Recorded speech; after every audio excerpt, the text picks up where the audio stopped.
Mwambie mwenzako hongera kwa kuzawadiwa siku ya leo.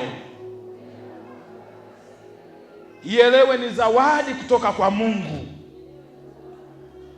Bwana amekupa zawadi. Uipokee zawadi. Mpigie Yesu makofi, maana amekupa zawadi. Kati ya vitu ambavyo unanaviona, Bwana anatupaga zawadi, anatupenda.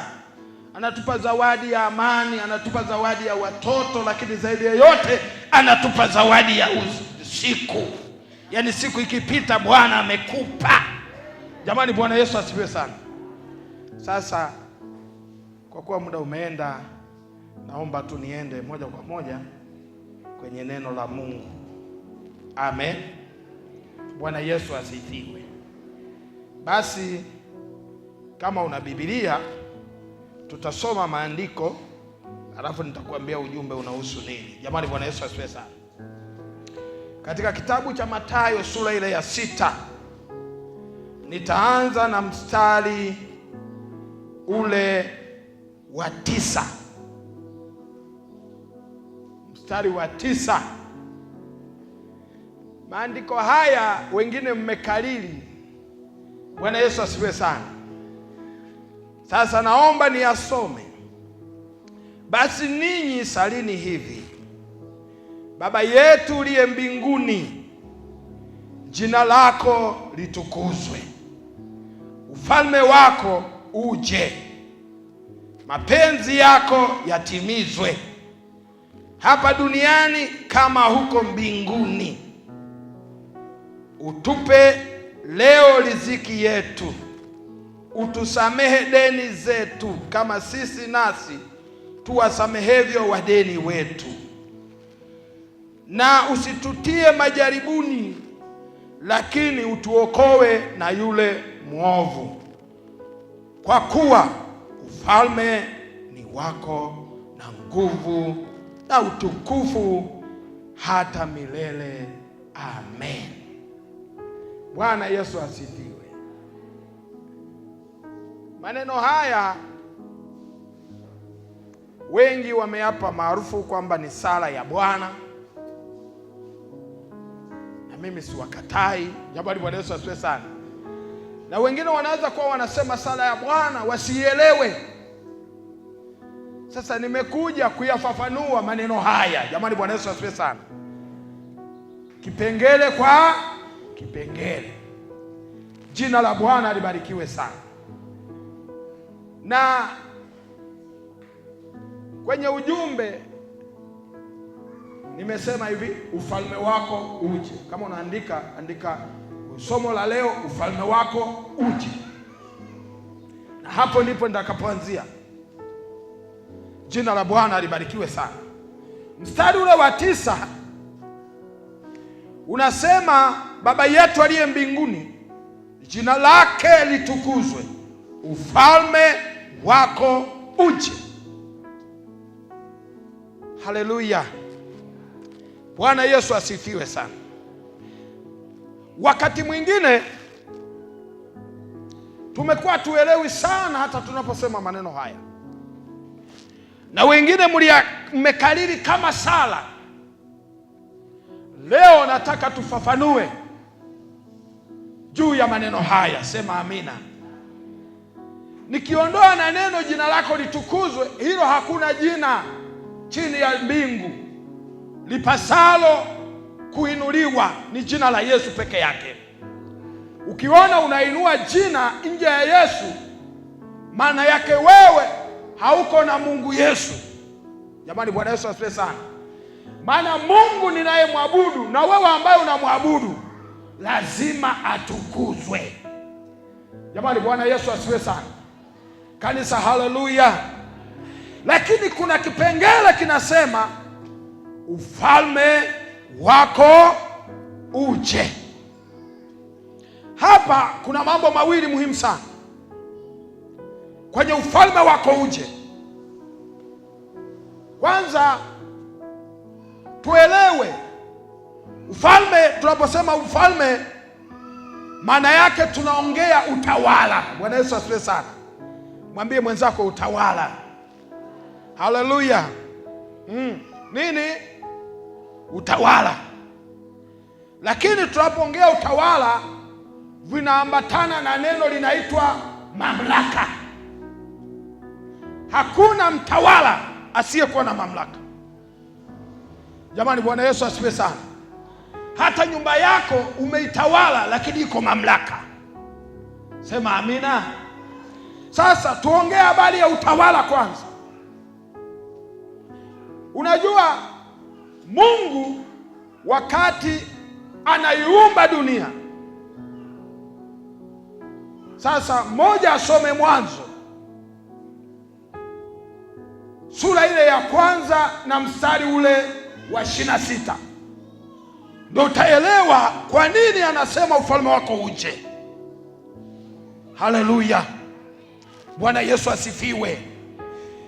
Wakati Mungu ananiambia katika mwaka huu, aliniambia ataziamuru baraka. Sasa hapa nimeanza kuzifundisha namna ya baraka utakazozipata. Jina la Bwana libarikiwe sana. Tuko sawa jamani? Umepata huo mstari? Naomba unisomee. Mungu akasema, tumfanye mtu kwa mfano wetu na kwa sura yetu, wakatawale. Sema wakatawale. Sema wakatawale. Mwambie mwenzako kabisa, mwambie wakatawale.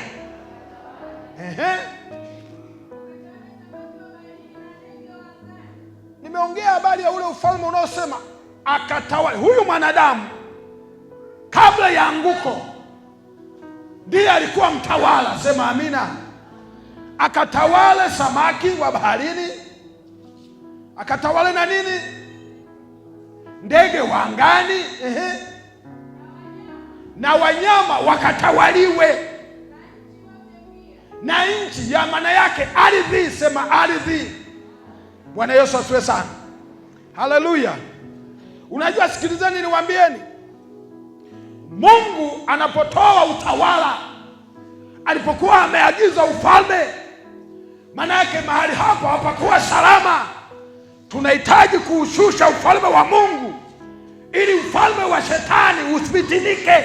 Sema amina. Bwana Yesu asifiwe.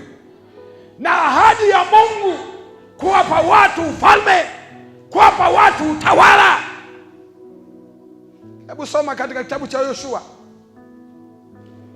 sura ile ya kwanza mstari ule wa 3. Sikiliza kwa makini leo. Nina ujumbe kwa ajili yako.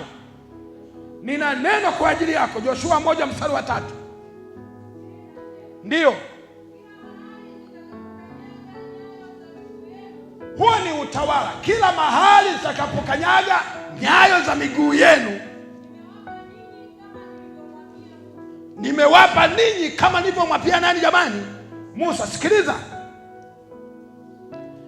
nchi waliokuwa wakiiendea ilikuwa na utawala mbabe, utawala mgumu, watu wagumu, watu wasiotawalika. Wenyewe walipofika Waisraeli kwenye uchunguzi, walijiona kama vijitanzi. Na wakati mwingine Ibilisi anawatishia watu, mazingira yanawatishia watu. Haleluya. Misukosuko inawatishia watu, mwonekano unawatishia watu. Biblia inasema wewe, mahali nyayo za miguu yako zitakapokanyaga, Bwana amekupa. Sema amina. Sikiliza nikwambie kitu gani. Kwa nini Mungu anasema yale maneno? Alituma wapelelezi 10 na ngapi? Na 2. Wanaenda kuipeleleza ile nchi. Lakini kati ya watu 12, watu 10 wakarudi na hofu. Wakarudi hawajiamini. Kanisa limepewa uwezo wa kujiamini. Sema amina. Sema amina. Kanisa limepewa uwezo.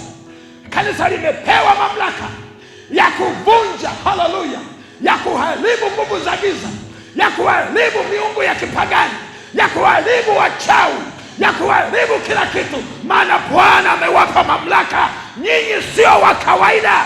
Sema haleluya. Jamani, amina.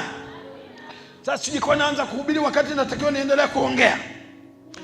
Biblia inasema wakarudi wale watu vijana ambao walitumwa, Musa amewatuma wakaipeleleza nchi watakayokaa, wakaja wamenyong'onyea, wakaja wameshindwa. Huku Misri wametoka, na ndivyo wakati mwingine vijana inapofika umeokoka, kurudi nyuma huwezi, kwenda mbele huwezi. Lakini nataka nikwambie wewe ni mtawala. Sema amina. Bwana asifiwe. Biblia inasema katika kitabu kile cha Hesabu, wakaja wamechoka, na inawezekana umeshuka moyo. Hata tunapokuambia Bwana ameziamuru baraka zije kwako, wewe huzioni. Wakaja wameshuka moyo, vijana 10 wameshuka moyo. Toeni taarifa. Wakaleta taarifa mbaya. Sema taarifa mbaya. Jamani, amina. Mimi nakwambia ondoa taarifa mbaya moyoni mwako. Na ndio maana Yesu alipokuwa kwenye hotuba ya mlimani, anawaambia wanafunzi wake, msiwe na hofu mnapoingia kwenye maombi, kwamba muhakikishe kwamba munasema Baba yetu aliye mbinguni, mapenzi yani Baba, mtukuze jina la Mungu mmoja. Hata kama umevamiwa kiasi gani, hata kama umejaribiwa kiasi gani, hata kama una shida kiasi gani, tunalo jina moja tu. Jina hilo ni jina la Yesu.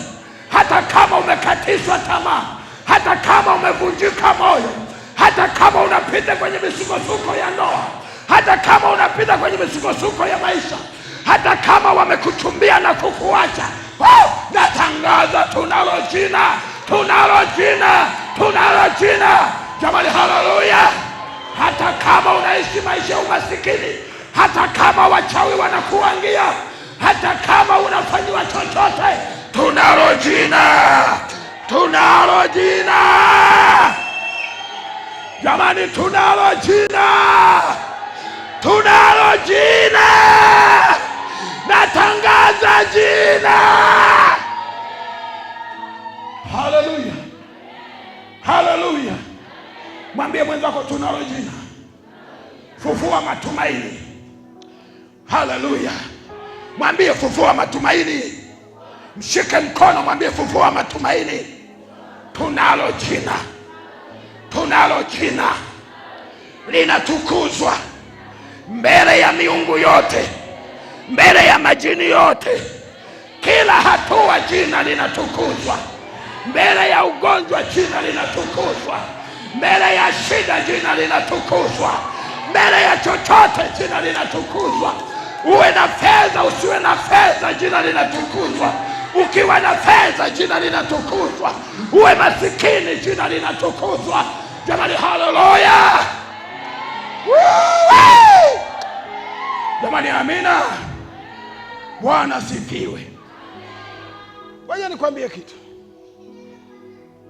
Yale ni maombi, ni mafundisho ya siri ya Yesu na wanafunzi wake.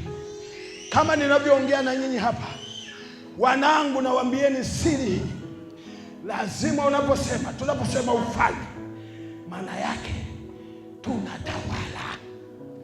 Jamani, Bwana Yesu asiwe sana. Tunatawala. Ngoja kabla sijaendelea na mistari mingine, nikupe shuhuda chache za Bwigili.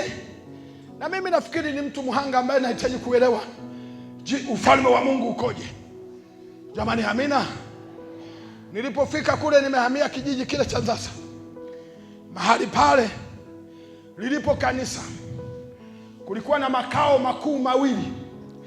Kwanza, mpaka ile sehemu ile ilikuwa ni sehemu ya kuiba ng'ombe na kuchinjia pale mahali kanisa lilipo. Wakiiba ng'ombe wanakuja kuchinjia pale. Lakini cha pili, ulikuwa ni uwanja wa waangaji, na wachungaji walikuwa wamekufa 5. Wakifika pale wanawaambia hapa ni petu, ondokeni. Halafu wanasema live, hapa ni, unaonaje hizo sauti?